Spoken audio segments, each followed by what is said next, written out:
Hindi pa rin natitinag ang Duterte supporter sa labas ng ICC detention facility sa The Hague, Netherlands. Ayon sa kanila, hindi sila aalis doon hanggat hindi napapalaya ang dating Pangulo. Ayon naman sa ICC, hindi makakaapekto ang kaliwat kanang rally sa kaso ni Duterte. Narito ang report ni Mon Gualvez.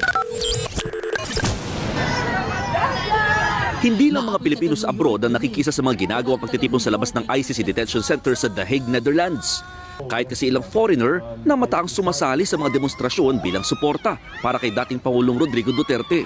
I'm sure it's a very lonely place for the former president to be there. Noong weekend, muling dumami ang mga OFW na nagbantay sa labas. Hindi talaga namin gustong mabakante itong lugar na dito sa may harap ng ICC until he is free.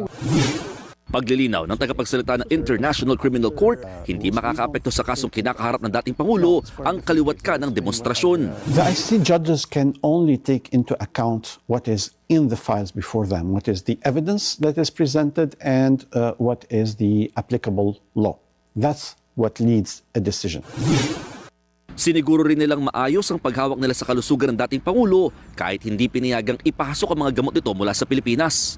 Noong nakarang linggo, inanunsyo na ni Vice President Sara Duterte na kumpleto na ang legal team na didepensa sa kanyang ama. Bagay na mas magpapabilis daw sakaling maghain ng anumang petisyon ang kanilang kampo. At dahil kumpleto ng legal team, nakabalik na rin ng bansa si Vice President Sara Duterte. Tiniyak ng ICC na bukas sila sa mosyon ng kahit sinong kampo kaugnay sa kaso ni dating Pangulong Duterte hanggang bago confirmation of charges sa Setyembre. Sa bandang huli kasi, pagdedesisyonan pa rin naman do ito ng korte.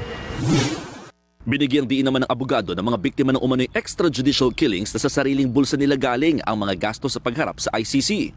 Hindi po gobyerno ng Pilipinas ang nagfa-fund po patungkol po sa mga biktima ng war on drugs. Diyan po pumapasok yung mga non-governmental organizations na tumutulong po sa psychosocial needs po ng mga victims. Habang sasagutin naman daw ng ICC ang lahat ng gastusin para sa mga matutukoy nilang testigo para sa kaso. Nagbabalita mula sa Frontline, Mon Gualvez, News 5.